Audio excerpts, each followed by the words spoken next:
how to purchase, what to purchase, and where to purchase. We're going to be answering these questions in today's FragTalk.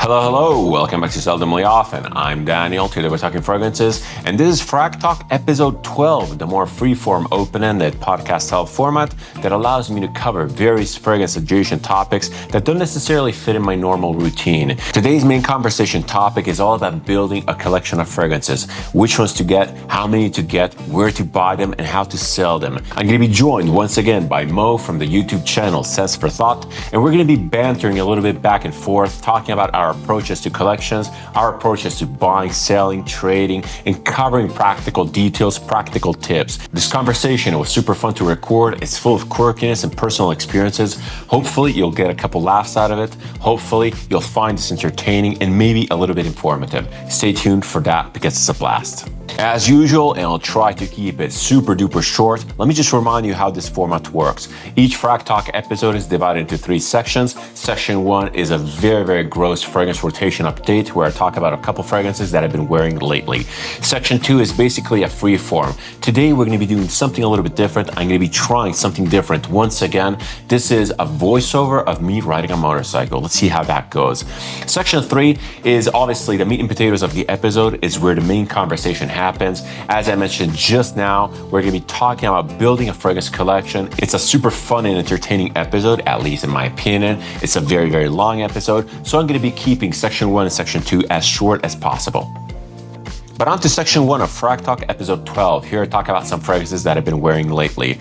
This past week, I've been heavily into vetiver. I'm not even sure what triggered this inspiration. I'm not even a huge fan of vetiver per se, but there's something about the aroma of cut grass, and around me they're cutting the grass to feed the animals, that really reminds me of vetiver. It's very earthy, very green, and a little bit wet. It's been raining a ton, so we have exceptionally lush grass.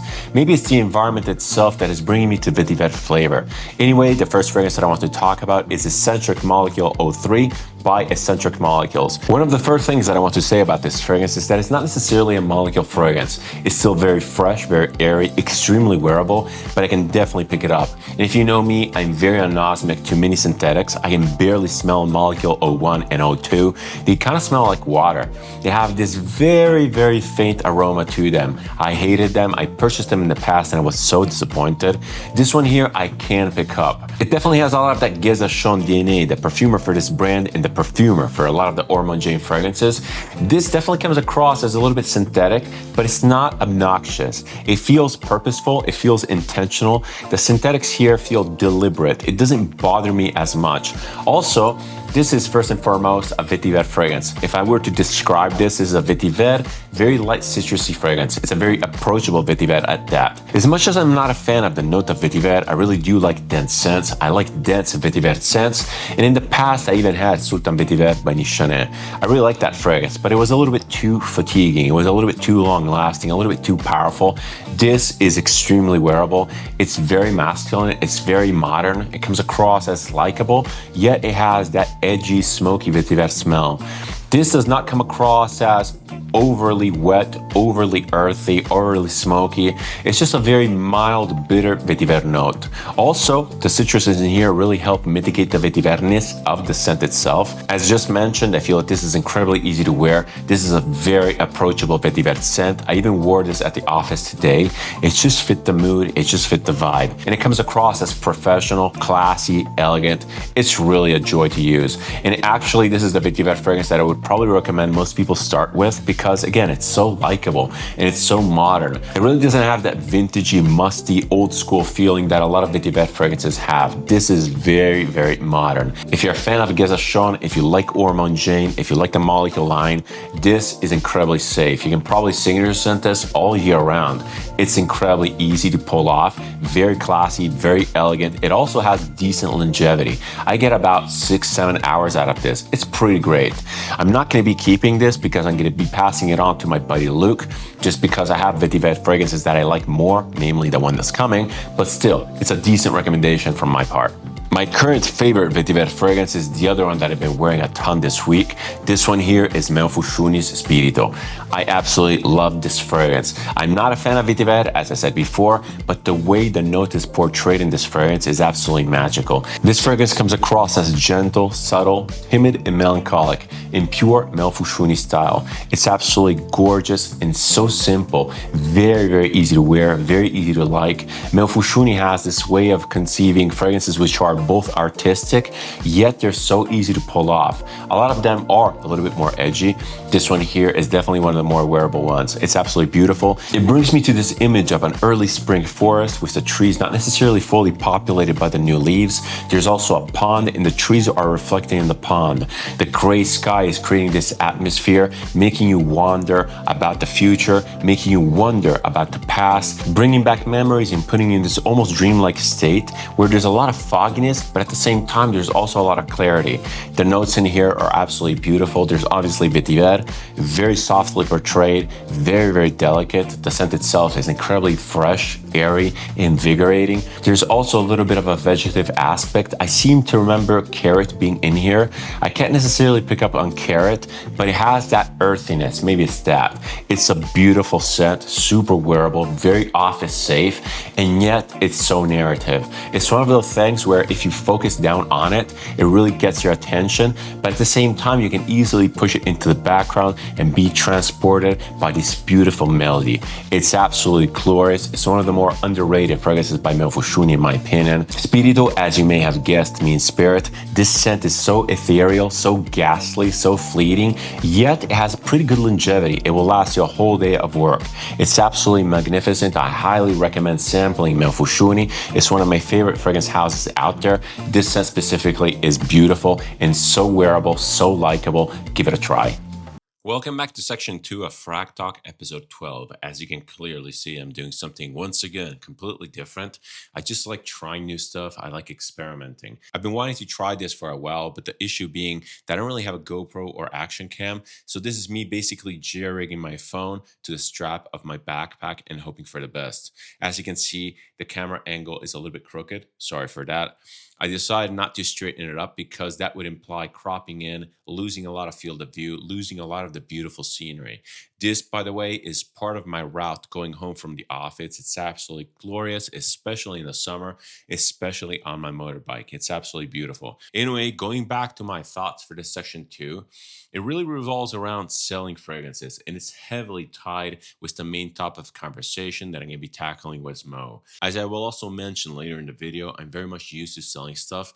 I basically sell everything which is redundant, especially when it comes to products with a high utility factor or very function-based, especially stuff like bicycles, camera gear, etc. When it comes to fragrance, it's a little bit different because it's pretty much the first type of item that I've been in a way collecting. Very strange. I don't feel that they are so redundant. And this is maybe due to the fact that I tend to look at the fragrances in my collection as art pieces or as expressions of humanity. And if you've been watching this channel for any length of time, you know that I like artistic scents. You know that I like very communicative scents. Anyway, today, other than talking about a couple things, I just wanted to ask you a question. Do you sell stuff in general? Do you sell fragrances? Do you see any issue in selling fragrances? Do you see any issue in buying secondhand? Are you concerned about hygiene? Are you concerned about any of this? Personally, and I'll talk about this later in the video with Mo, I think that the secondhand market offers great opportunity to purchase scents for less, but specifically, I'm more interested in the availability or the opportunity to move products, and in this case, fragrances, to people that can be a little bit more appreciative than you. Maybe you've been tired of a scent, maybe you haven't been wearing it. Just move it along to someone that can. I love sharing stuff. I just love sharing fragrances. And even when it comes to selling stuff, I just have this mindset. Anyway, other than posing you this general question, which I hope you're going to be answering in the comments below, I just wanted to touch upon a couple of things. The first one being that getting rid of a fragrance doesn't mean you never loved it. This is especially important for me because my collection is constantly transitioning, and sometimes I review something because I'm at at the end of the road with it. I understood the products and I just want to move on. When I part with a fragrance, it doesn't mean that I regret purchasing it or acquiring it or that I didn't enjoy it. Sometimes I just outgrow a scent, but often I'm just making room for something new. I have finite resources and time, and I just like exploring new things. I'm not burning the book, I'm just closing the chapter. I also wanted to mention that we don't talk about decluttering enough, especially when it comes to fragrances. Fragcom leans collecting, it leans into the more mentality. We watch these influencers with behind them a wall of fragrances, and it's just not good. This can subtly push us into purchasing, even just for the sense of belonging alone. This is exactly a reason why I don't like to showcase my fragrance collection. This is exactly a reason why I instead opt for a simple colored background. Also, selling a fragrance can feel so liberating. It can be so cathartic. Not only you're recouping some money that you can reinvest into something else, but you're also just getting rid of the thing which is reminding you of maybe a regretful purchase or some sort of a bad purchase in general, or even something that you liked, but now you don't enjoy anymore just because you moved on. And that's absolutely fine. Remember, fragrance is all about what you're feeling now. It's not about what you once loved. Don't feel tied to the past. Obviously, some fragrances can have a sentimental value, and that's up to you. But in general, it's perfectly normal to just transition away, to evolve your taste, to feel new things, and to be drawn to new things. It's absolutely beautiful. It's actually, in my opinion, a really great sign that you're still curious and that you still feel like experimenting. The last thing that I want to mention is that there's absolutely no shame in selling or buying used. I feel that there's a little bit of a stigma around people that are hovering the secondhand market. I think that they're called flippers by the elitists. Also, people that have a massive collection of thousands of fragrances might look down on you because you're not a real collector. You're not holding on to stuff. I don't agree whatsoever. Also, who cares about being a collector? It's all about using the fragrances. It's all about enjoying the fragrances. And holding on to the bottle just because you bought it is dumb. It's dumb and it's a waste of money. I have very strong feelings, especially towards this last point. The idea of looking at a wall of fragrances that are unused is a recipe for anxiety. I don't like owning stuff. I don't like owning stuff that I don't use. I don't like owning still capital. And again, it's not necessarily still capital. It's not an investment or anything like that. But still, you spent money and time acquiring something. And if you're not using it, just move it on. It's really not worth it to just create these thoughts of regret over these simple products, over fragrances. Just think about the times you enjoyed the product itself. Think about what you learned and just move on. This is very, very important. I feel that more people should be selling stuff. I'm extremely adamant about this subject. So let me know down in the comments below if you agree, if you disagree, and why is that? I can't wait to hear your opinions. Welcome back, Mo. I'm super happy to have you back. My last episode with you was a huge success. Last time we talked about vintage fragrances. I really enjoyed that conversation. I just enjoyed your takes and I learned so much. Today, we're going to be talking about something a little bit different. It's a little bit more of an abstract topic. I feel that it's of interest to many people. It's pretty much how to build a fragrance wardrobe, how to buy fragrances, where to buy fragrances. We are people, well, at least for me, I'm talking for myself, but I seem to understand that you're kind of in the same vein. We buy and sell a lot of fragrances. We're not afraid of like selling stuff that we don't like or buying stuff in a blind buy way and then testing it out and realizing that, hey, it's not for me, sucking up, maybe taking a little bit of a loss and just passing it on. And I feel that that's a great idea. That's a great approach. But some people are more collectors, they don't sell anything. And that's also okay. I just don't have the space. I just don't have the resources. I just don't have the personality to look at a giant wall of stuff. But Mo, just for the people who are just now tuning in, who has never seen your face, let's give us a little bit of an introduction and talk about your channel because it's also super amazing. I really like it. Thank you very much. No, I'm very happy to be back as well on the channel. Thank you for having me. Today's topic is obviously a bit more, maybe less serious, but I think more important perhaps because everyone buys fragrances, right? So it's relevant to everyone involved. So I'm Mo from the channel Sense for Thought. We over there we kind of do perfume reviews, and not necessarily just reviews. We just like to think about fragrances and how they make us feel, and what we can kind of learn from them. Great. So, as per last time, I'm going to let you lead the conversation. We have a couple of talking points which we kind of like rearranged, but we're pretty flexible, like let's see where the conversation goes. Exactly. So the first kind of talking point, I think, is we should start with buying, because you have to buy to build a collection. So when it comes to deciding what to buy, right, I'm quite methodical with that. I follow very strict questions that I ask myself. You could put it into a flow chart if you want. You could literally. Amazing. I ask myself very specific questions, and some can be really obvious, and some are perhaps less obvious, and others maybe they should ask themselves those questions, but maybe they forget. So the first question I ask myself is, it might be obvious, but it needs to be said, do I like this smell? Okay, this is based on stuff that I've sampled, obviously, not blind buys, because that is just a lottery, isn't it? So you don't blind buy? I blind buy for a specific reason, okay? And I'm not sure if it's smart or not, but basically, I have 3 lists going on at the same time, okay? I have a full bottle list, as in I want to buy a full bottle and I'm waiting for a good deal. I have a decant list where I'm like, I want to buy like 10 mils of this. You know what I mean? Because I don't feel like I need more than that, but I still want to have a substantial amount.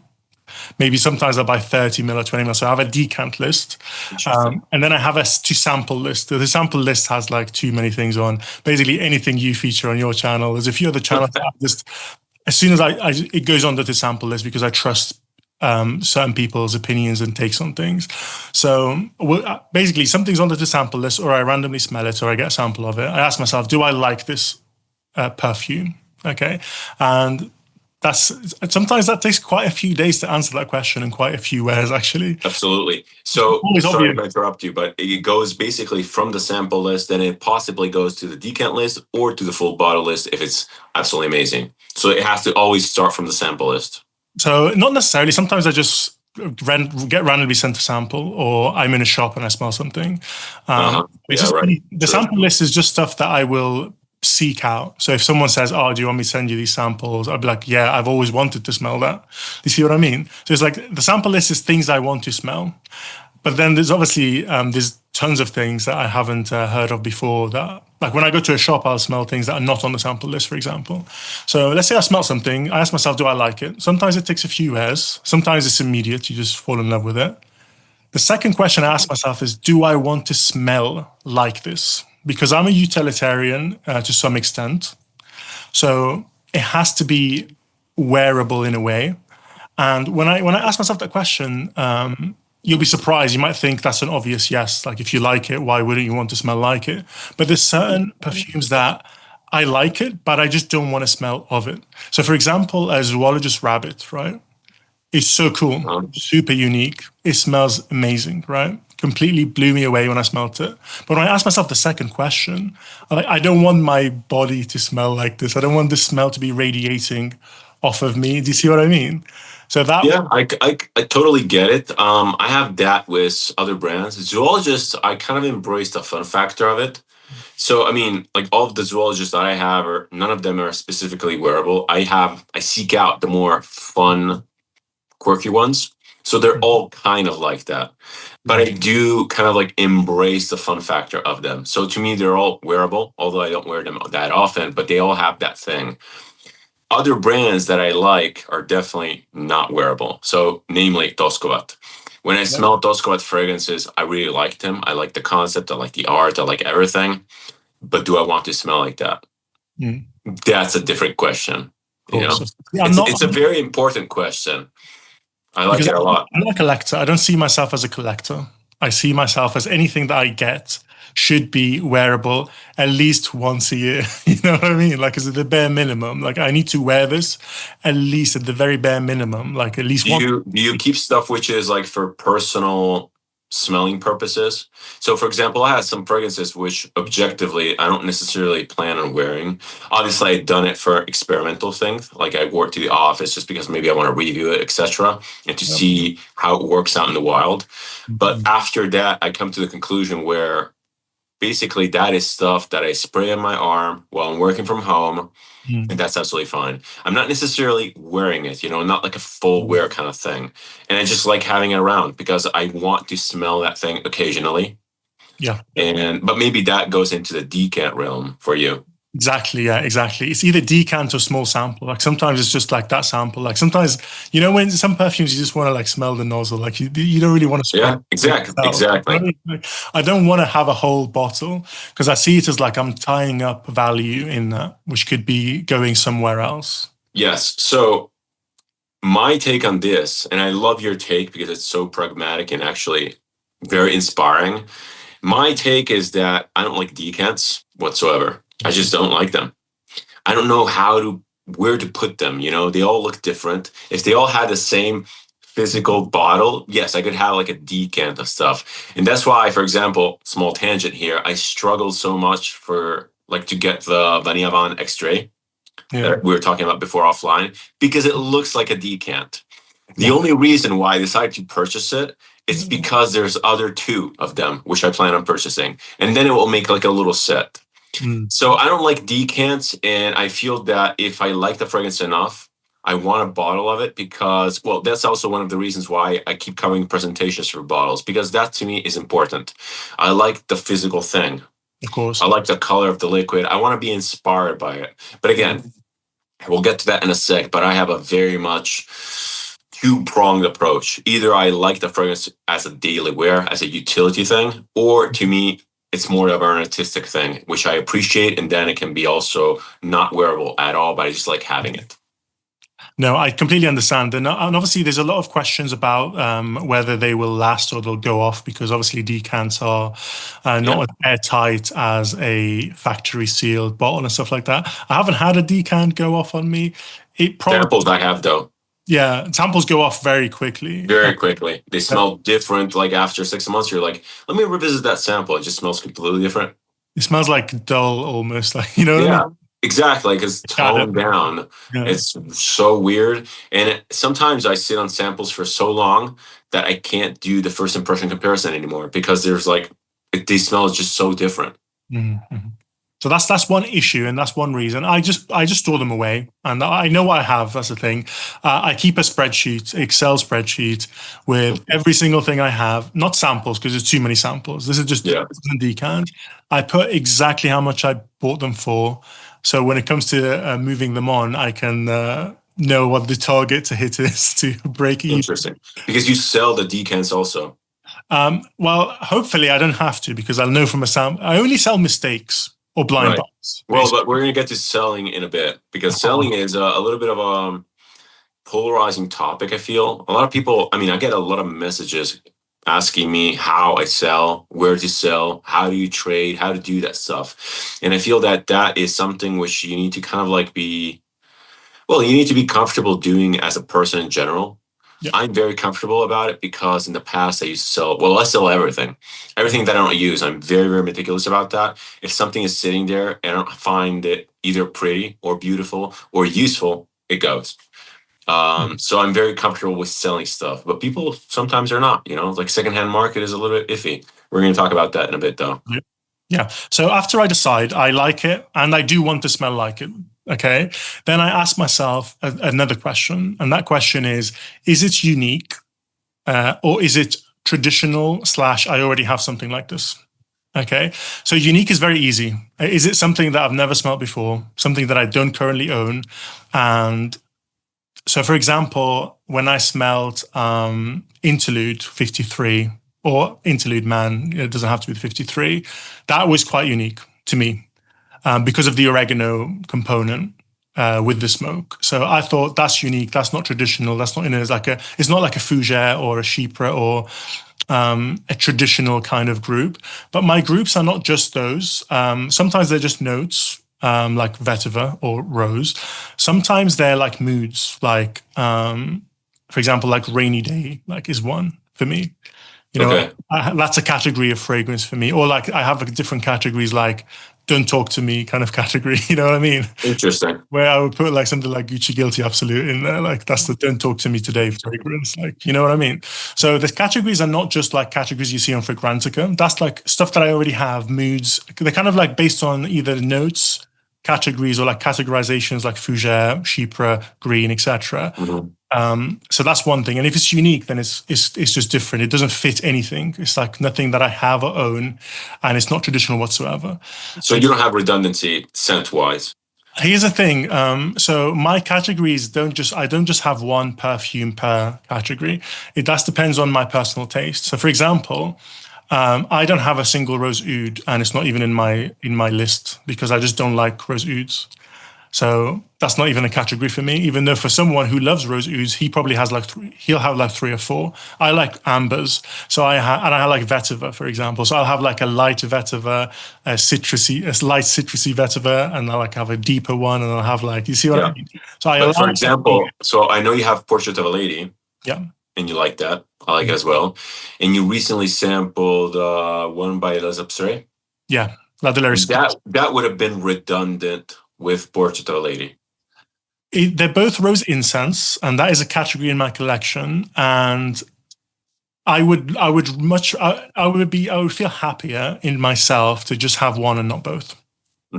Unless it's gifted, then that's different. So if someone buys me one for my birthday, that breaks the rules. You know what I mean? Yeah, same. Sell gifts unless they're really bad and they suck. And that's why I usually do not want fragrances as gifts. 100%. It like ties me into like this thing. I'm like, I like it, but it doesn't fit. You know, it doesn't fit in my collection. I hate it. I hate that feeling. Okay, I love everything you said. I started out, I feel that redundancy in general, let me back up a sec. Redundancy in general is something that you tend to look at when you definitely when you start out a collection. You look at the usability factor or just the functionality of the scent. And you go by moods, you go by notes. And it's very difficult. Well, you try to avoid getting super redundant unless you're a massive fan of one genre off the bat. I wasn't. And literally one scent would come in, and if it had the same purpose, the other one would go out. Or it would have to be one of the two, right? Now that I specifically collect certain brands, or I don't get rid of certain brands, I do accept a degree of redundancy. And also because now I'm very much conscious about the notes that I like or the style of scent that I like. And I probably can appreciate a lot more fine nuances. So I talk about, my favorite note ever is incense. I love incense and I love all kinds of incense. But for example, I have by Aides de Venustas, I have Cobalt Azur, which I reviewed. And then I have a similar scent, at least on paper, which is Amouage Lineage. Yeah, very similar, yeah. I can detect a lot of nuances. To me, they don't smell similar. Or rather, they're in the same family. If I would have to narrow it down, I would not keep both. But they smell different enough that I can really pick up on the nuances. And they have a completely different feeling to me. One is a lot more sacred. The other one is a lot more contemplative. I know it feels similar, but it has a different nuance. But for the average person, they would smell very, very similar. So much so that they're, again, super oftenly compared on Profumo, Fragrantica, etc. I'm not necessarily sure where I stand, but I do try to keep it as pragmatic as possible. I'm always torn. I see them and I'm like, maybe I should get rid of one of these. But which one? That's the issue. Yeah, that's the thing. I actually totally agree with you. I break the rules for scent profiles that I really, really love. So for example, like we were talking about Vanille Havane, like I have the X-Trait and the EDP.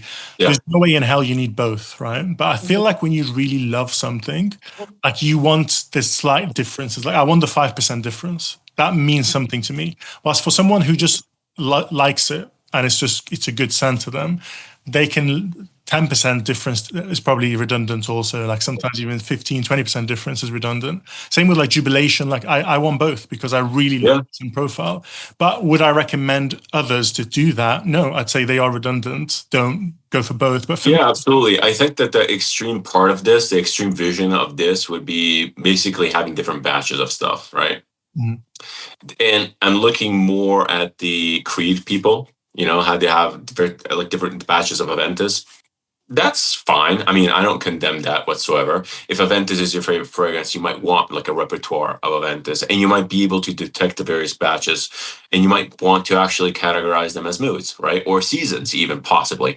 It's absolutely fine. It really depends on how much you want to zoom in and focus on one note, one mood, one style of fragrances. I know that I'm not necessarily a fan of vetiver, so I don't need multiple vetiver fragrances. It's just not my thing, you know? But incense, yeah. I want to touch upon something specific, which is probably just specific to me.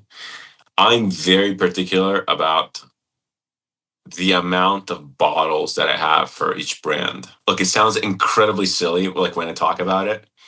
But for example, again, it sounds so freaking silly. I'm like almost ashamed to talk about it. But so when I decide I like a brand, I might start out with one bottle, right? I just get it, either blind buy or get it through a trade or anything, and I like it. But it's not serious in my collection until I have a second bottle. Not of the same fragrance, of a different fragrance from the brand. To me, two bottles represents I'm committed to the brand enough where I have like 2 points of view. Because sometimes the brand has like one banger, one hit, and the other ones are crap. Yeah. And that's fine. But I like to have like the 2 point of view thing, at least two bottles. So, do you think it's a visual thing? Like, sorry? do you think it's a visual thing? Like, do you like to It's see probably visual, probably like, I don't even see them specifically. It's probably like mental order, something like that, you know? And I basically think of my commitment to a brand according to how many bottles of the brand I have. And it's really hard for me to get out of that mindset. So I have like tiers. So for example, there's the brands that I have the most bottles of, which I stopped counting and I don't matter. Like for example, Amouage, it's like 20 plus. Or like Meo Fusciuni, I have like 14. Or like Zoologist, which I have like 16 of. That's fine. It doesn't matter. If I get 17, it doesn't matter. They're all in the same realm of commitment. But then there's the bottles which I have like 5 of. And to me, 5 is a completely different level of commitment to 2. It's like I need to categorize my commitment and my order in my collection by that. If I have 1, it's basically in transition territory. So the issue that I have, and I know again, it sounds absolutely insane. The issue that I have is that if I were to get rid of Copal Azur, I would have only 2 fragrances by Edis de Venustas. And maybe I want to get rid of another one, but I want to keep another one. How do I do that? I know it's complete bullshit and super first world problems. I mean, like these are really like not a problem, but I do follow that sort of like organization factor. Like, do you have any of that whatsoever? So I know that I could easily fall into that kind of, not necessarily that specifically. It's like, I just want to ask you a bit more about that actually, to be honest. Yeah, sure. Is it like, but let's say there's a brand that you just really love that one scent and you just buy a bottle of that and the others suck. Like, are you just going to go out and buy another one just because? Or probably. It's important what you said before. So you said that you need to like the scent. To me, it's more about respecting the scent. So I can buy, so if you take a brand that's incredibly polarizing, like Beaufort London, I might actually like one of them and like will actually want to wear them. But I do respect the whole brand. Yeah. So I can suck it up. I want to commit to the brand enough that I can suck up owning a different bottle that gives me a different point of view, a different take. I might like it down the road. I might warm up to it, but I want to have it as a point of reference. I don't want my idea of a brand to be one fragrance. No, that's interesting. I think that's like similar to like just like having a collection or collector mentality, kind of along those lines, where I don't look at the brand as an entity, because I mean some brands are so old that the people that started the brand are like in like 100, 200 years. Yes. The people that are currently in the brand are totally different. So I don't look at it like that, to be honest with you. Yeah. I know it sounds absolutely dumb, and I completely agree that it's dumb, but it's just the way I look at my stuff, and I just can't help it. I feel if I don't have a degree of like order to like to my mental state, I feel like the scent is basically out the door, and I'm basically ready to trade it off at any time. You see, I think I sometimes get tendencies like that. tendencies to collect a brand with Amouage as well is the temptation is crazy because I mean we spoke offline about the testers and the ridiculous prices that kind of show up at in the UK, and how easy is it to just go and buy like 3 of them? You know what I mean? Yeah. And the urge is there to collect because you love the brand, but I don't want. One reason I stop myself from being like that, even though I have the temptation with Amouage, with Roger, with Guerlain's, they're super easy to collect. The cheaper they are, the easier to collect they are, as I'm sure you know, because it doesn't really hurt you as much. But what I do is, so when I started to display my perfumes, I noticed myself being more like that, where I'm like, oh, you know, this would look better if it would. You're right. This would look better if I had, like, imagine I line up the Amouages with the name on the side. You know, you can play them with the name on the side. I'm a very visual person. I want all of them with the name imitation, blah, blah, blah. But then, like, obviously the newer ones don't have that. And then I reflected on that and I thought, you know what? This is giving me bad habits or to my buying. So what I did was I basically don't display my perfumes to break that temptation. I put some of them in boxes, out of sight. And when I think about what I want to wear, I don't go and stand in front of anything. It's a decision that's made purely in my head, to be honest with you. So because the temptation is very real, especially when like it's Amouage, like, you know, you're getting something that's really good quality. Absolutely. Even if it's not a 10 out of 10 to you, you feel like, oh, I want to kind of keep it around. And but I try and avoid a collector mentality because I know that it gives me a lot of stress if I have so many. I'm like, what the hell do I pick? You know, I don't want decision-making anxiety. And I never get that though. Even though I have a substantial amount of bottles, more than I would need objectively, I still don't have decision anxiety. I kind of like try to rotate and everything in and out. And again, that collector mentality, I totally understand, and would be so much better if I probably hid part of the collection.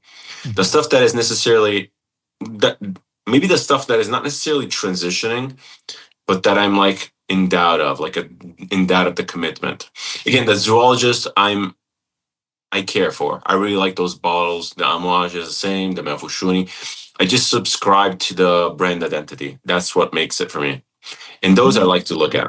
But for example, I have a Guerlain. I have the Incense Mythique. And that's the only one of that bottle that I have. And I'm trying to justify get another one from the L'Orient line just because I need 2, because otherwise I'm not committed enough. And probably putting it away would help a lot. So I do agree, and this is probably one of the takeaways that we can like give to the viewers. If you're struggling with collecting, do not showcase them. Exactly, because you're turning your collection into like a museum. Yeah. Yes. Art piece. And guess what? If you have a museum of Amouage, you want every single one, right? Because then you're showcasing the entire brand. But then it becomes a thing, you know, and it looks better when there's more of them. You feel like there's abundance. It's beautiful. Yeah. So I just to break that temptation, I specifically like just put the different places in the house. You know what I mean? I'll probably second that suggestion. It might help. Again, some I want to hold on to because again I like him, but some other ones to like not look at them and not feel that urge to do something about it. It's not necessarily acquire more. It's even getting rid of stuff. I'll probably just hide away. Yeah, good. That's what I would. That's how I do, because I have the same sensations as you, to be honest, to collect. But I know I don't want to. Like when I first got into the hobby, that was one of the rules. Like, I'm not going to be a collector. I'm wearing everything, and I look at my main collection. I put it in like ridiculous esteem, right? It's a total joke, right? Like when I say I want a fougere, right? And let's say I've sampled one and I like it and I want to smell like it. Then I compare it to what I currently have and ask myself, is it better? Okay. And I want the best fougere for me out there. You see what I mean? Yeah. I like to make buying as sacred, or like joining the collection like as a sacred thing, like you're special, like you made it into the main collection.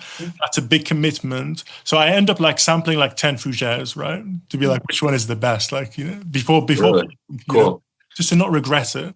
And then when I have one and I'm like, yeah, this is the best, then it goes there and I'm like content, You'll have like the ultimate fougère. Exactly. Like I wanted to buy a grapefruit fresh fragrance this summer, right? You probably have it with like, let's say you're going to buy a camera or a laptop or a phone, right? You research a lot, because you want to buy the best thing there is. Yeah, totally. Say it's similar with perfume. So I sampled literally like 10 different grapefruit freshies. It's ridiculous. Cool.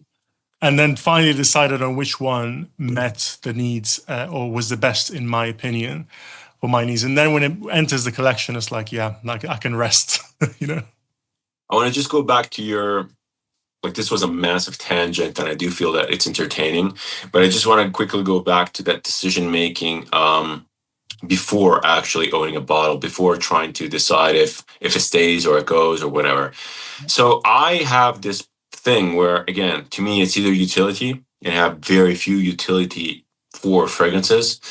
And unfortunately, again, that sort of brand mentality also comes into play. For whatever reason, I started associating my ideal utility fragrances to Louis Vuitton, which is not good, but very expensive. Very expensive. But I basically decide up front, is this something that I'm willing to accept as is or not? That is my main deciding factor. So, for example, for more artistic sense, it probably goes into the yes, even if I don't like it, I will still be able to appreciate it. I'm ready to be disappointed in a way, but at the same time, I'll still be able to appreciate what it stands for, unless it's completely uneventful.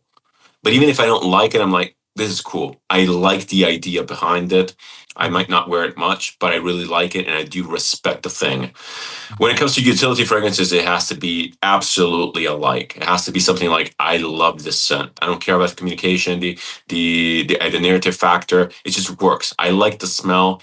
People around me like it. It's fine. That's great. So I have that basically fork in the road, and I go either, all right, I'm ready to take it on and appreciate it, or not. And that's why I tend to, I don't blind buy a lot, but I blind trade a lot. I'm very flexible with trading. Like whatever comes my way, I'm good with, because you can always try something.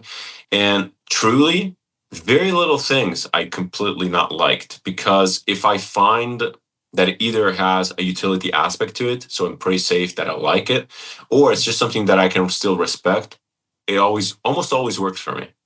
Mm-hmm. So I blind buy and blind trade a lot as well, but I always do it.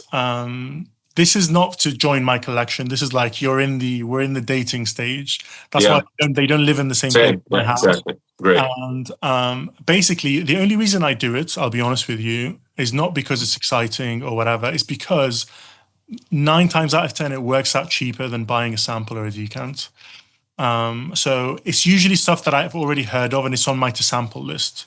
And I think, okay, I could go and buy a sample from a sample website, and it's like 1 or 2 mil, and it will range somewhere between like £5 to like £10, for example, unless it's like super exclusive and expensive, then it might be a bit more. And I think I could trade for that bottle, and then sample it as much as I want, more than 2 mil if I want, use up 5 mil of it if I want to. And if it sucks, I can sell it or trade it at no loss. So I look at it as like, I've just saved myself £10. Yeah. See what I mean? Yeah. No. To me, it's the same. And that's one of the reasons why I don't usually buy decants. Because if I do actually then end up wanting the scent, then I'm sitting with the decant and the bottle. I'd rather, because I can move stuff pretty easily. And again, I'm not picky at all what I get in a trade. And the people that I trade with are also not picky at all. So it's very easy to move stuff along. And I basically don't get any loss or anything. But I think that we need to go on to point 2. I think we sort of talked about point 2, which is the selling decision-making. Yeah. One thing just I want to add as well, I didn't mention, is that I always predict the use case. That decides between decant versus full bottle for me. So if it's something that I think I will wear once or twice a year, then I will buy like a decanter or travel atomizer of it, not a full bottle. So I bought a full bottle of Interlude 53 and I moved it on, and I got the three, there's official amouage, like 3 minis of all the 3 Interludes. Yes. And I felt like that met my use cases of them more. Like I know they're officially packaged, so they're well sealed. They don't look bad because there's 3 of them and they look the same. So I felt like that's how I decide whether it's decant or full bottle worthy, is how many wears will I get out of it? I kind of see myself, will I ever finish those 3 decants? I doubt it. Do you see what I mean? Yeah. Yes. You don't buy any decants, so you don't have to think about that. But for me, that's but that's an important thing. So today I was evaluating, super side note here, I was evaluating a brand from Romania called Celeste. Ever heard of it? No. So it's one of those like uber niche weird brands. Basically, it has as a theme like the angels, the archangels, or something like that. Yeah. And they only have 3 fragrances, and they have like a 3 fragrance discovery set, which are 5 mLs each. Not cheap, by the way. And I thought this would probably suffice as my actual wearing needs for this brand, because they're super weird, right? Like, where do I store this thing? But again, going back to the not visual side, you just put it in a drawer and it's fine. Yeah. Okay. I just want to ask one more thing regarding the buying thing, because like this conversation was, again, I feel that it's very personal. It's fun to bounce around, but it didn't really have any structure. So ultimately, what would your recommendations go for the average user? Like the user which is asking, how do I buy fragrances? How do I select fragrances for buying? I would say on my side, it would be, first of all, do your research. As much research as you can, because that sets up expectations, right? So even if the expectations are not met, it's fine, because you already knew that. You already knew what could happen. So do your research. Do not necessarily trust one source. I think there's a study which is like the truth within the masses. Like if you average out everyone's opinion, basically it comes out to the truth. Yeah. So if you look at a lot of content, well, I'm not necessarily also saying that you should be watching hundreds of reviews on something, but if you look at enough content and you kind of like take the 10% of each and just average it out, you probably have a good idea of what to expect. And once you get that, either in sample form or if you just go blind buy, because again, some people do that, at least you have this like honesty about it. You're like, yeah, not for me. But we'll get to the selling point later, like on how to get rid of these things. Then I would have to definitely recommend going through some sort of a decision tree. I like the way that you have diagrams. I have like a pretty much two-prong approach, and just give it some time. Also, if you think you want something, just research, think about it. And it's like, if you still want it after a week or even after a month, then you might get it. Otherwise, it was just like on a whim. You were just conditioned by something. One thing I'd add to that is basically, if you're in your first year in the hobby, okay, just limit buying altogether. Okay, I basically, every single thing I bought early on is gone. Like every single. Yeah. You know what I mean? It's like, well, and also you're not savvy enough to know the ins and outs of buying and selling. Obviously, we'll try and give you some of these gems and how these things. So you end up losing a lot of money. You end up buying things, and a month later, your tastes have totally changed. You don't know what your favorite notes are. You don't know what your favorite styles of perfumes are. You fall in love with everything early doors because everything is so exciting and amazing. Yeah. Then after, I'd say at least 6 months, maybe a year, you kind of learn your tastes, learn what you like, and then buying is a lot more wiser then, I'd say, because and that's actually the appeal of brands like Zerjov, like these bombastic brands. They have a very likable scent profile, which you smell and you're like, wow, I love this. I need all of them. And then you're like, after a bit, you're like, actually, they're not that great. Or rather, they don't have much depth. Or rather, I graduated from that scent profile or whatever it is. So yes, I completely second your advice to not buy too much. But how would you select what to buy as a novice? So I'd say, firstly, if you're truly a novice, you need to just focus on discovery. Just smell and get your nose on as much as possible out there. Be totally open-minded, and re-smell things as well. Because let's say you're totally like a novice into the hobby, you might smell something and think is super challenging or super animalic and unwearable. And then if you revisit it 6 months later, after you smell loads of other things that are maybe a bit more extreme, you'll go back to it and you think, actually, no, this is really nice. Like my first impressions of this were totally wrong. I would wear this. It's totally not challenging at all. So I say focus on sampling. You're watching channels like obviously yours, mine, and other people's, and they're recommending things. Go and smell those things and see how you feel. And the more perfumes you smell, the more you learn about not just perfumery as a whole, but your tastes and what you like. And your nose will adjust as you learn. You'll be able to. So you're saying just buy samples? Buy samples, but even or if smell. Smell stuff. just smell as many things as possible and just limit your buying. Like, don't go there and in the first year you have like 100 bottles. Like, that's because now you're going to be stuck with like 50 Zerjovs, 20 PDMs, and like a year later you're going to be like, wow, these are terrible. I don't like them anymore. And now I have to either sell them on at a loss.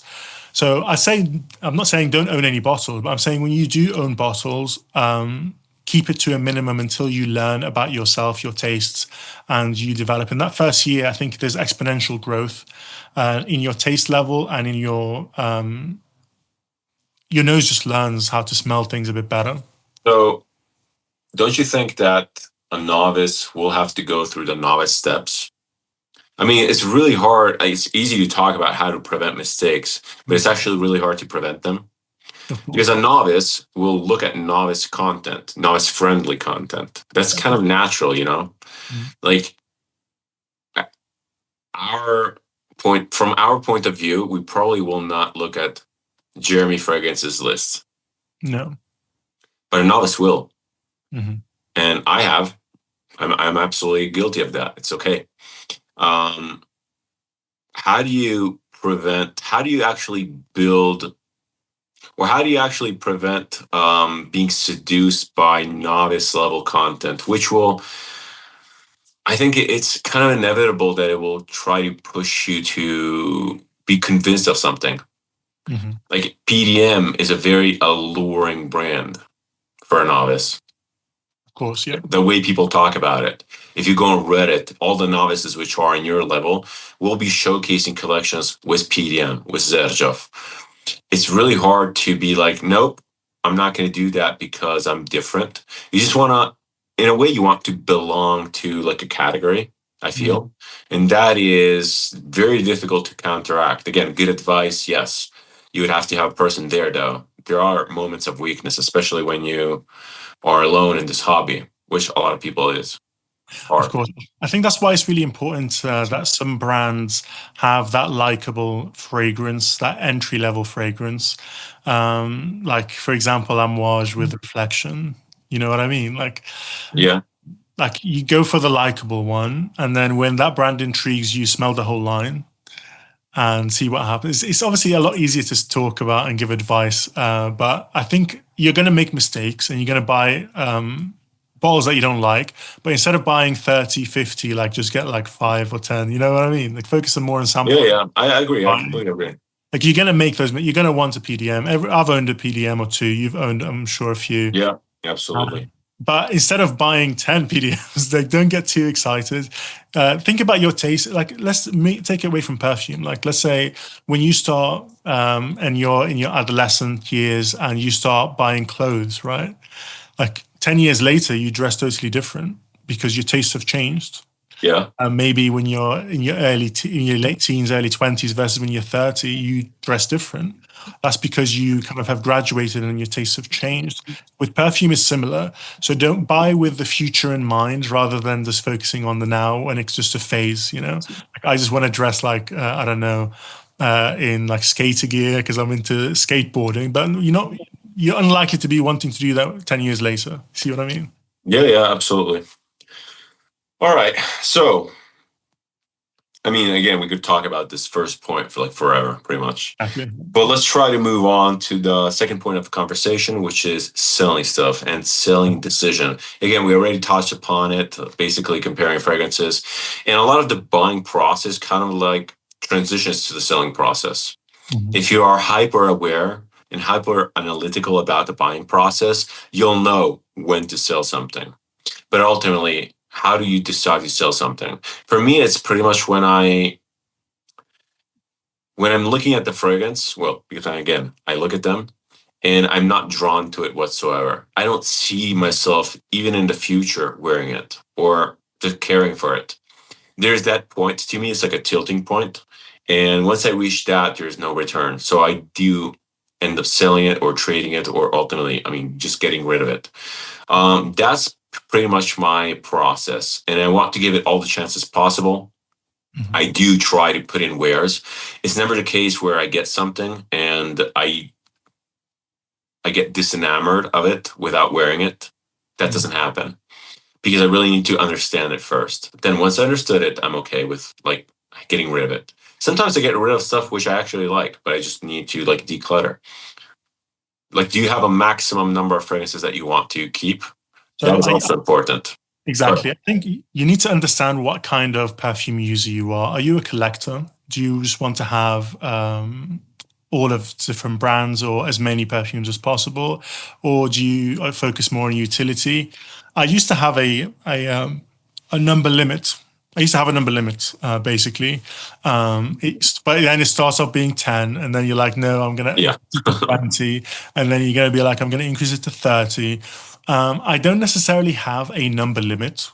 I just look at it as if you're joining the main team, aka the collection, that select few that are here to stay forever, you have to be either best in class, as in you are the best Chypre, like Diaghilev. Mhm. Like you are the best to me after Okay. testing all of them, or you are the best in that category, or you are super unique that there's nothing else out there that can give me that same mood, smell, sensation, or use case. So I think when I treat it that way, it means I sell a lot less of those. Sometimes I sell things because, by the way, I don't necessarily want to buy the best of everything. Mhm. Just sometimes I actually downgrade and choose one scent that hits both things for me. So, for example, if it's vetiver, I started off getting different kinds of vetivers because I really like that. So there's like Tom Ford Grey vetiver is like a super citrusy light vetiver, and then you have like Guerlain's vetiver, which is like a has tobacco in the base, and it's like it's still light, but it's got like a bit of it's like a bit more bottom heavy. And these are two of like the most famous, successful vetivers possible. But Do you own any of those? I had both. Okay. But I decided actually, if I buy Rogers vetiver, okay, let's ignore price for now because let's not bring up price. It is basically bang in the middle of those two. Okay. It's basically a hybrid of both. The So Tom it's technically a compromise. exactly. So I'm like, I'm going to get rid of both of these, and this will. That means I don't have to own two bottles. I own one, and this is the best of both worlds. So But maybe I'm also taking that you're not that into vetiver. Otherwise, you probably would want the nuance. So I'm into vetiver, but I have like three. I had five, but now I've reduced it to three because it gives me less anxiety. So the Tom Ford Okay. can go together, combine them into the Roger one, and then I have a like one is obviously Sultan vetiver. If you're into vetiver, you probably Yeah. that. Yeah. That's That's very great. unique, right? That's like a complete vetiver bomb, and it's like a beast mode vetiver, which is very uncommon. And then I'm going for the third thing is I'm undecided on which one is going to stay, but it's like one of those super earthy and dark vetivers, whether it's going to be Encre Noir, whether I'm still like debating Mhm. which one's going to fit that. But instead of having five vetivers, like I've managed to reduce it to basically three spots in my collection. Yeah. And I Okay. feel much more comfortable with that because that's okay. Okay. So don't you think that, I mean, I agree with not fixing necessarily a number because that is almost anxiety inducing in itself. Because then when you reach that limit, you're like, oh shit, I'm screwed. Right. Mm. But at the same time, I do have to, well, I would suggest for most people that want to keep it semi-utility based, I would suggest trying to pick a number and at least trying to stick to it, because trying to stick to a number will kind of give you this idea of like, all right, I reached it. Now I need to get rid of something in order to replace it. Yep. That's absolutely fine, because that's actually what helps me. Well, I don't have a number, but I'm just like overwhelmed by just visual presence, right? So I know when it's time to get rid of stuff, because I'm like, it's too many. I can see too many on my shelf. And it really helps, obviously, manage finances. It helps manage just the stuff that I have. It really puts me in that mentality of like, all right, I need to think about what to get rid of. Because oftentimes I feel that people don't get rid of stuff because it's also very fatiguing, like, to think about it, right? Like you're there and you're like, I need to get rid of stuff, but I don't have the strength to go through that process. Mm-hmm. One thing I found with having a number is it made me not want to get cheap cents. Yeah. Because, like, I'm sorry, but if each cent is looked at evenly, then your £500 cent and your £20 Lalique Encre Noire, or insert cheapie of choice here, that's true, are basically equal. I fall into that trap. And it's like, well, that's definitely, do you see what I mean? And then you're just going to get rid of all the cheap ones because it feels like it's not. Yeah. So I try and set a limit of more money, because I could go and say I'm buying 10 of the most expensive. My limit is 10, but I'm going to buy 10 1,000 right. pound bottles, and I'm still screwed. I'm just still spending. Yeah. So I try and limit it from a financial perspective rather than a number perspective, because otherwise I feel like it changes, it sways my opinions a lot. I'm going to go for the more expensive one because it feels like it's worthy of being in the 30 or in the top 20. I'm a little bit stuck in that, not necessarily expense wise or price wise, but also exclusivity wise. Like, there's some stuff that I know that if I get rid of, it's going to be very, very hard to reacquire. Yep. And I'm stuck in that thing, in that conundrum. So that has a huge impact on what I get rid of. I tend to want to give the fragrances that are in that category like second chances, third chances, and I just want to keep holding it around. And like, maybe I'll shoot it like it in a bit, you know. And the cheap ones, I mean, I've never actually till this day rebought something. Yeah, I'm very, very final. Once it's done, it's done. You never regretted it? Does anything tempt you? Yeah, there is stuff that I regretted giving away, but I've never rebought nothing for now. Nothing. And I don't, again, it probably is also my personality. I don't get attached to things at all. And you might say, well, you're attached to the zoologist or to the Meo Fusciuni, etc. But then I'm not necessarily attached to those fragrances. Like, if I could give away the whole collection, because I'm like, all right, I'm done with zoologists, I could probably do it and not think twice, you know, except for the fact that a couple of them were gifts. That breaks the whole concept. But in the case of Meo Fusciuni, I could probably get rid of the whole thing. I gave Meo Fusciuni my time. It's time to move on, and it's fine. I think selling is the selling decision making is difficult. Firstly, I don't like to sell because it's time consuming. It's just annoying. Yeah, people haggle. It's really annoying. Yeah. Sometimes something can stay there for months. I've advertised stuff for months, and no one is going for it. And I'm stubborn. Like, I don't want to take a loss. I'm like, I can stay collecting dust until someone wants it. So to try and avoid having to sell loads, if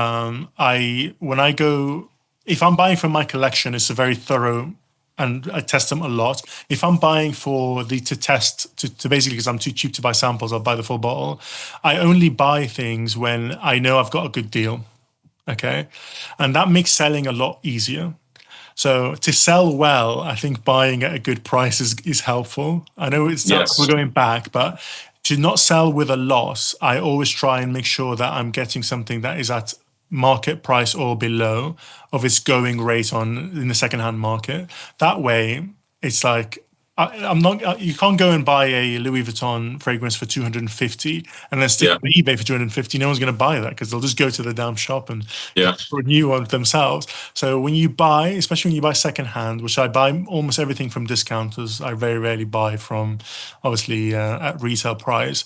The price makes a big difference because I know if I buy something close to retail, I might be stuck with it for a while.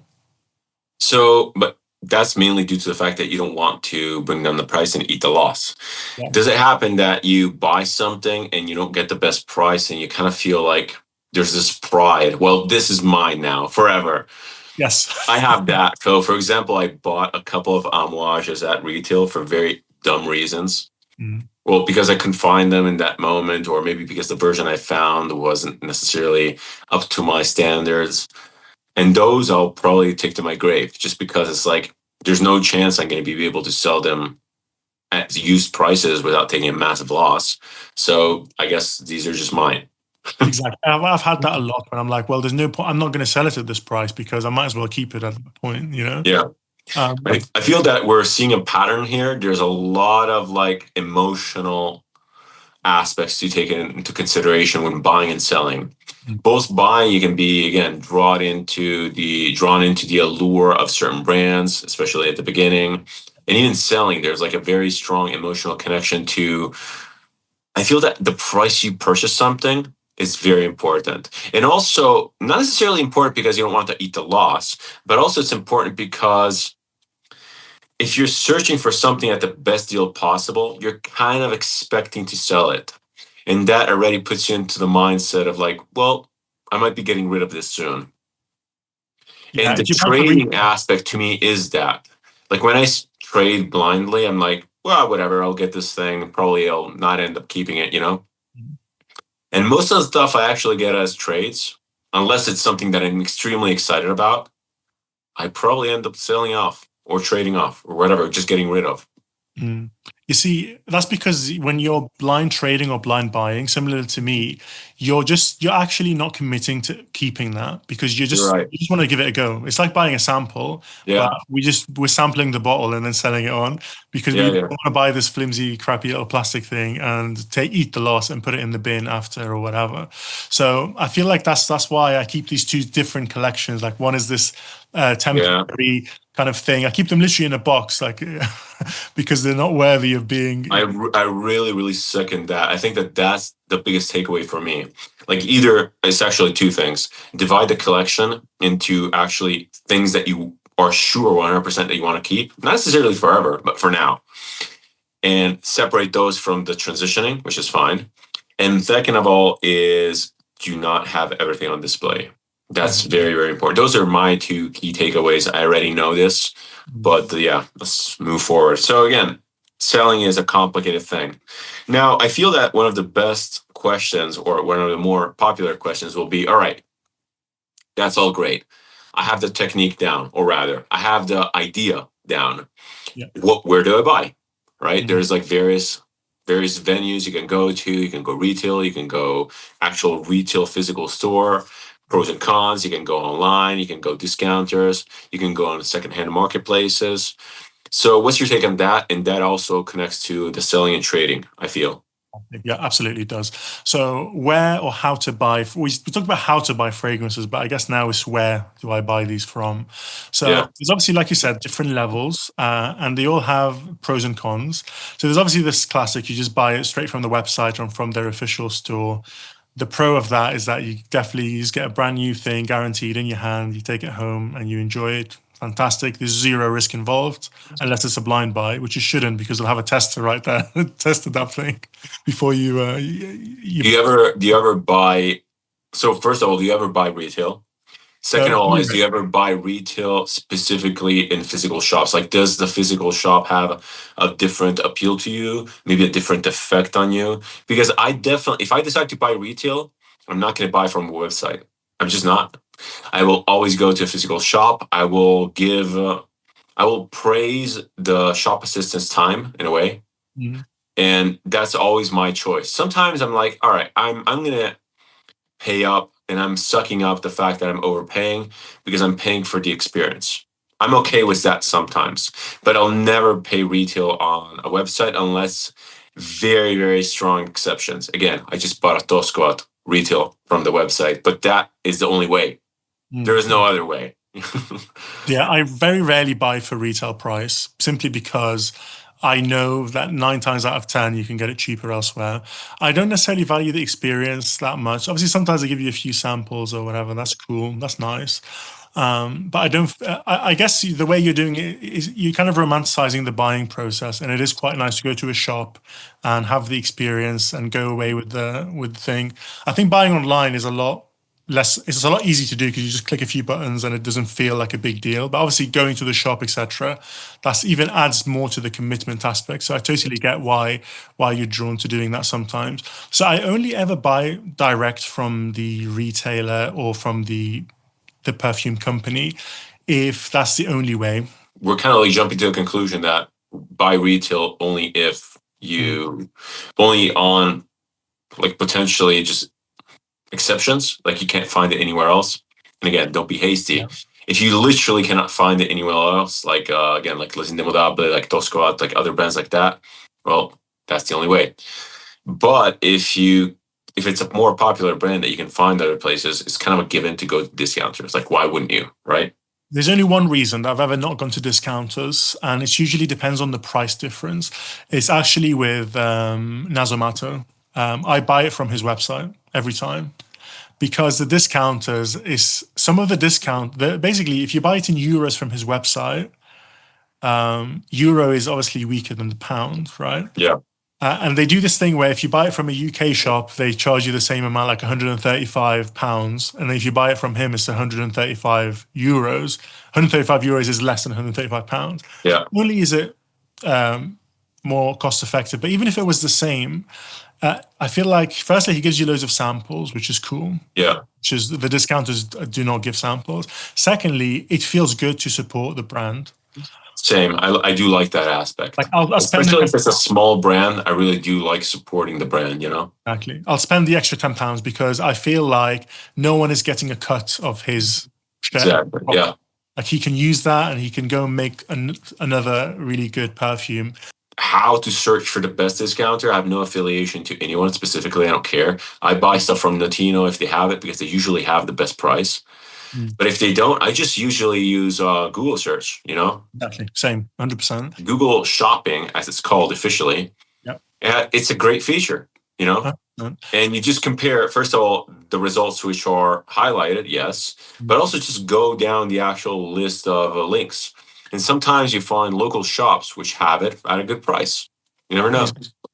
Exactly. And just look through the list. If it's a discounter you've heard of, go for it. If it's one you've never heard of, there's a website called Trustpilot or Trust. But that's garbage though. I've worked for an e-commerce site which was on Trustpilot, and you can basically buy reviews, delete shit. You can do whatever you want. So it's like super. I see. It's really shady. Trustpilot is basically like null. It doesn't mean anything. Actually, if the site is highlighting their Trustpilot rating, I take it as a red flag. As a red flag, yeah. I do that, yes.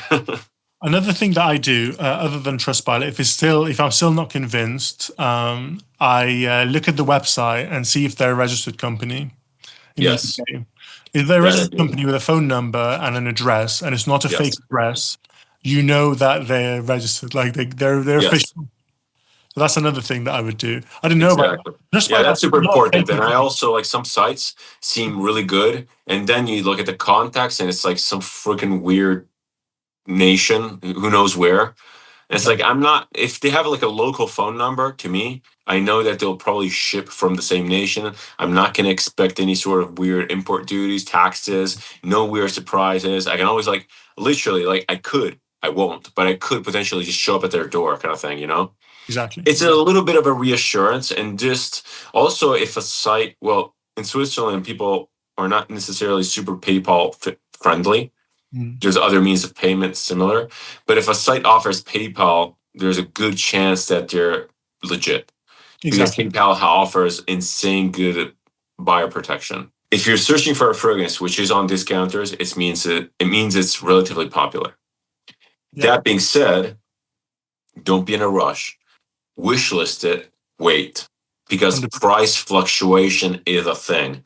Discounters have I wouldn't necessarily call it shady tactic, but they offer constant promo codes, constant. Monitor the fragrance for a while. If you're not in a rush, just monitor, because again, maybe like Xerjoff is highly fluctuating. I literally just bought Renaissance recently, and I've been looking at that fragrance for months now, and it just goes up and down. And I picked it up at the best price possible, and it was like 35 euros less than I could have spent. Exactly. They usually have patterns, don't they, where they run Yes. a promo, and then the next week they run another promo. Don't commit, because even if you miss out and that was indeed the best price, chances are next month they're going to rerun that same discount and it's going to come back. So I think that's a very good point. 100%. Yeah. I lost, like, by waiting too long, though. I have to say this, I have to admit it. By waiting too long, I lost my chance to get a fragrance, which is very expensive, and I'll probably not find it anymore because it's incredibly difficult to get. And it was a Notino. It was a specific Profumum Roma, which is not super popular. Yep. And I doubt that they will restock it. Because again, you have to use your experience, don't you? Like, Renaissance is going to be in there forever. Yeah. Even if it runs out of stock, they're going to have some more next month. But if you're buying Xerjoff, let's say Richwood, then you're like, okay, maybe it's not going to be on the discounter for, maybe if it sells out, they're going to get it back like 3 years later. Yeah. So I think experience helps with that. You do pick it up as you use it more. So takeaways on discounter is don't rush.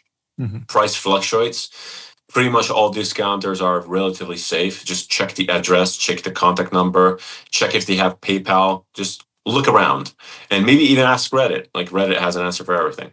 Yeah. That being said, the more interesting part, in my opinion, is buying secondhand, trading and buying secondhand. Where do you do that?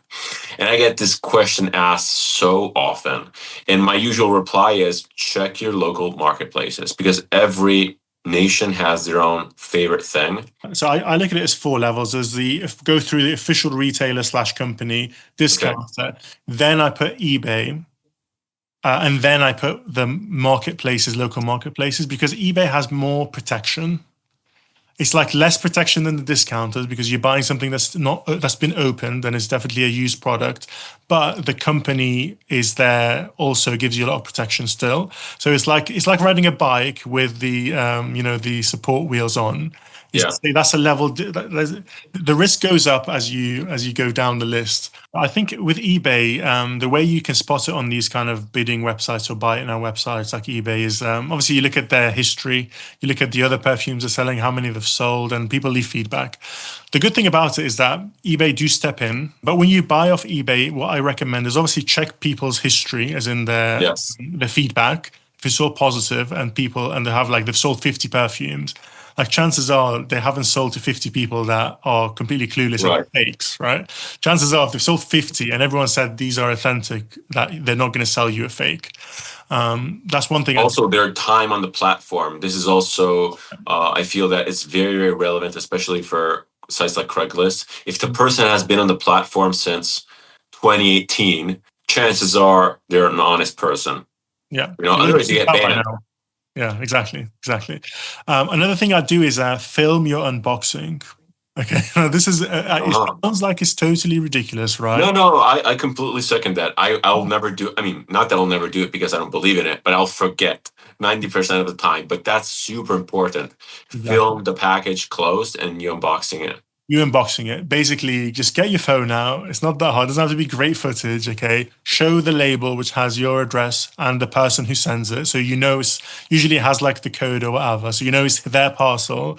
So you unbox it, and then there's guarantee. They can't say, oh, you're just saying, you just got a fake from your wardrobe and are pretending that.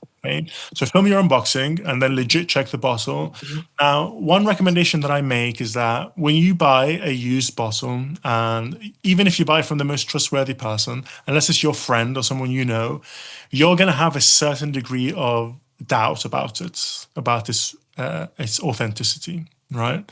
And you're going to want to legit check it, right? When it comes in, to make sure that you did not get a fake. So what I would recommend is, if you're starting out, is buy a used bottle from a brand that you already have a bottle of. Okay. True. You can compare side by side. You have it in your hand. You don't have to take pictures and send to people and say, does this look real? Some fakes are very, very good. Exactly. And pictures are quite difficult. Sometimes, the angle makes it look weird. It's like you could buy a retail bottle and post it on the internet, pictures of it, and someone will say it's fake. You're like, no, buddy. I got a couple fake Tom Fords. Yeah. And a fake Zerjov that I had no idea of. I discovered it later. Not immediately when I got it. I was like, let me just check this. And then it turned out to be fake. So compared to a real bottle that you're 100% sure of. So now I can buy an amouage. Sometimes I buy an amouage of these websites and I have a big feeling it's fake, right? And I'm like, you know what? I feel if I'm buying it on eBay, I'm like, I've got PayPal protection, I've got eBay's protection, and I'm going to film it. And I've got 10 of them I can compare it to. That I'm like, it's worth the risk. Like, I'll just get my money. Yes. Yeah, totally. You feel confident. If you're not confident, you're going to doubt even the most legit bottle. So have a way to check. Obviously, you can check the bottle. There's different things. People check the atomizer stem. They remove the button. Yeah, sometimes. It's so silly because, you would expect fake companies to actually do the same thing. Exactly. But they don't. Exactly. You can check the batch code on websites like Check Fresh, but some really good fakes have real batch codes. The good thing about my buying is that if I'm unsure, sometimes I get paranoid. I buy a sample, or I go to the shop and sample it. I spray them side by side. Like it's really super deep paranoia and I'm unsure. That usually only happens when I'm buying something super expensive. Okay. So I bought a Reflection 45. But also some brands tend to be faked a lot more than others. Like no one's going to fake. I don't know, zoologists. Are they going to fake zoologists? Unlikely. Yeah. The most faked brands are the ones that are super popular. Like Louis Vuitton has an insanely high fake rate. Yeah, definitely. Tom Ford, very, very high up. Zerjov too. If the bottle looks legit, I also compare the scent to an official sample or from someone's bottle or at the shop as well. Compare them side by side. Usually a fake would smell very similar or the same, but it would die after like an hour. Yeah. Maybe I'm biased, but I don't like the idea of necessarily fear-mongering. Like you should be, yes, there's a possibility of risk, but just be aware of like what you can do to prevent it. Like have a plan of action. Always. If you have a plan of action, you're ahead of so many other people. It's just like boggles my mind that people just don't think about stuff. So I wouldn't necessarily be scared. Just know what you were potentially getting into. And as you said, if you really want to protect yourself, just film the unboxing. I think you get experienced and then you can suss things out. Like, you have an eye for detail when you're looking at an advert. You're like, that looks off, that looks weird, etc. Yeah. When it comes to marketplaces, so we have the more established marketplaces that we talked about, the more free-for-all marketplaces, then you have to be careful. Now, I just want to quickly talk about communities, because communities are, in my opinion, like the safest place to do this stuff. For example, if you live in Europe, it's basically a no-brainer to use Parfumo. People on Parfumo are very unlikely to scam you because they made an account because they're perfume lovers for the most part. And you can also give feedback and everything. So it's very difficult for someone to you really can't get fake feedback unless you're plotting this like grand scheme, right? You're getting feedback off clones and then you scam for like a Diaghilev. But who does that, So going for an established community, which could be Parfumo if you're in the EU, especially some countries are incredibly prolific. Like if you're in Germany, that's basically a no-brainer. Do everything on Parfumo. If you're in the US, Parfumo is basically dead. So I would go to Reddit, Facebook groups. Go to groups which require some sort of a sign-in. Some sort of a registration, something that you can look at members' profiles. Something that you can look at members, like how long has a member been part of this community? In Reddit specifically, you can see the post history. You can see a lot of stuff. And there's a lot of groups that are like selling fragrances, buying fragrances, selling all kinds of stuff.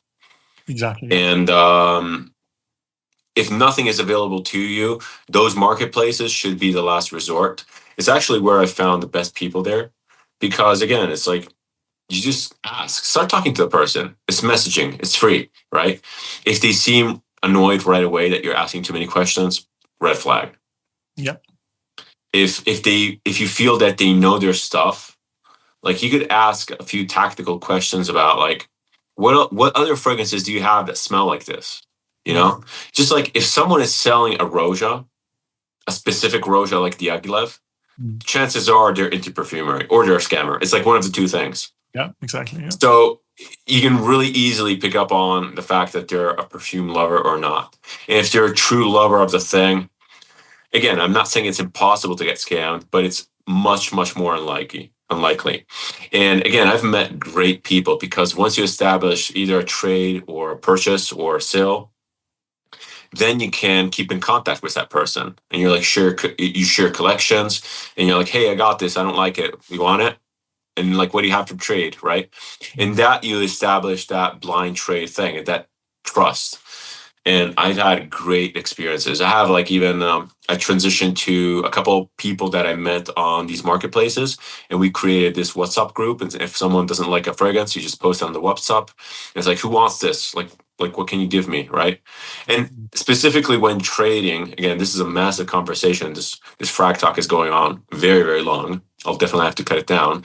But when trading, trying to not fixate on like equalization of price is very, very difficult to achieve. You have to be somewhat flexible. Yeah, exactly. Trading is incredibly subjective. So if you feel that you're getting your trade's worth, it's okay. It's fine. I agree. I think that's like, I described that as level 4, the final level of buying. Yeah. It's going to, in the UK, it's basically just Facebook Marketplace, where you have these groups. You have to. But you don't have Parfum in the UK a lot. It's not. I don't see a lot of people using it or trading on there, doing anything like that. It's not really that big. I think Facebook is the main thing.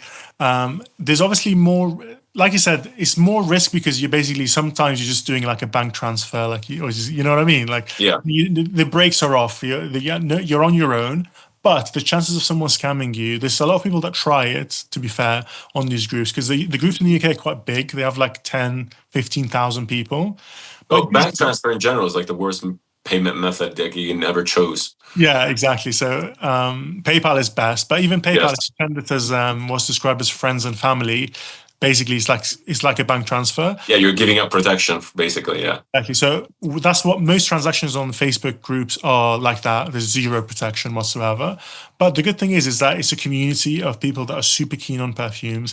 It has the best prices, way better than discounters, way better than paying Craigslist, and usually there's very little scammers. And if they get spotted very early and get kicked out of the group, and people usually have like a track record of selling or trading on them. And like you said, I've made friends off of there before. People that happen to be very local, like they send you the address and you're like, oh wow, yeah, we're quite close, and then you just trade with them or you meet them and go smell some perfume. So I think that's the best, that's the most advanced level, and that's ideally where you want to be, because not only will you save yourself a ton of money, but you will you'll move on your fragrances you don't like a lot easier than having to wait for a very specific price on eBay or whatever, or just sit and watch it dust. And also, people on there are like you and like me. They're really fanatic about perfume, so they tend to be really knowledgeable. They usually have things that are not on discounters on websites like eBay, because they usually have the most common things. Yeah, they give you a ton of samples each time. I do so all the time. Like if I trade something with my local community, I'll always throw in like three to five samples. Why not? I always get something in return. 100%. And you can trade, and that's always works out well. Like, that's good advice though. Don't focus on this is worth more than this. Ultimately, it's whatever it's worth to you. Like, exactly. And sometimes moving something on is just so convenient that it's just worth it. Yeah, exactly. Sometimes like I feel almost like some fragrances, which are not necessarily super expensive, I feel like giving away almost. But in my mind, they just want to give them away to someone who can appreciate them. So even going on these groups and you start establishing a trade and you do a trade which is absolutely not in your favor, I still feel good about it because I'm like giving someone something that they can appreciate. So I feel that, again, you have to be part of the community. You're sharing stuff a lot. And if you're too greedy, it just won't work out when you go trading. Now, just to top this off and just to sum it up, I just want to say that this whole second part of the FragTalk, talking about where to buy, has a giant impact on buying decision because it requires patience. It requires time. And the more time you have to invest into something to try to get the best price, paradoxically, it will kind of force you to like overthink the purchase, which is always good. Going and like immediately buying some sort of a immediate purchase option, which it could be the retailer or discounter, that doesn't require much thought process. I still think that you should monitor prices on discounters, but yeah, I mean, just like keep that in mind. If you want something, just start looking around. Sometimes you might want to get it because, again, it's an impossible deal. You have to get it. It's just that good, right? Or if it's or maybe you get a trade, and that's great because you get rid of something you don't like and you get something that you wanted. So what are your final takes on this whole process? Not necessarily going through all the points, just what are your recommendations on how to approach buying, selling, trading, etc.? So my recommendation, if I was to sum it up, is think about your buys. If you're new in the hobby, take it easy. Try and learn yourself, your tastes, and learn about perfume a bit more before you commit. And don't be afraid of these communities. They're ultimately some of the best places to buy and to sell your perfumes. It seems daunting to begin with, and you'll probably think you got a fake, even though you didn't. But that feeling will go away as you do more deals and you become more experienced. But ultimately, if it wasn't for those kind of groups, I think my enjoyment of the hobby would be a lot more restricted due to finances, due to opportunities, and I've bought things or traded for things that I've never thought I wanted, and loving. So be open. I discovered the most crazy brands through trades, and I was like, "Wow, this brand was really blowing me away." Exactly.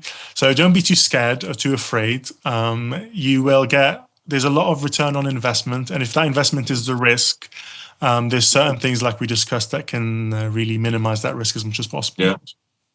Cool. So a lot of food for thought. And if you have any specific question, obviously try to keep the questions as widespread as possible. If it's very specific to your culture or to your nation or wherever you live, well, we probably can't answer. If not, I mean, I'm fully available always in the comments. Mo has always great advice in the comments as well. Be sure to check out Mo's channel. It's absolutely amazing. I really like his takes. They're so in-depth, but also easy to digest. So highly recommend that on my part. Mo, great to have you on. As usual, this was a long one. I'm going to definitely have to cut it down a bit. A lot of rambling. But again, it's a fun conversation, and it's one of those things that where I could talk for hours. You know, there's always a little bit more advice that you could give.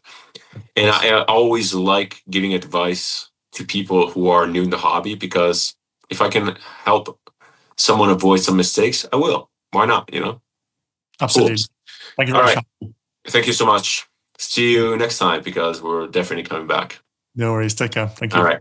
If you like this type of content, if you like my approach to video, feel free to subscribe. It's always massively appreciated and it helps the channel. If you want to interact with me, leave a comment, suggestion, opinion, or anything else down below. I always reply and I always keep the conversation open. Thank you so much for watching. Thank you so much for your time. It's never taken for granted. Many more episodes of FragTalk, soon to be transitioning into something a little bit better, something greater. I'm very excited. See you in the next one, and cheers.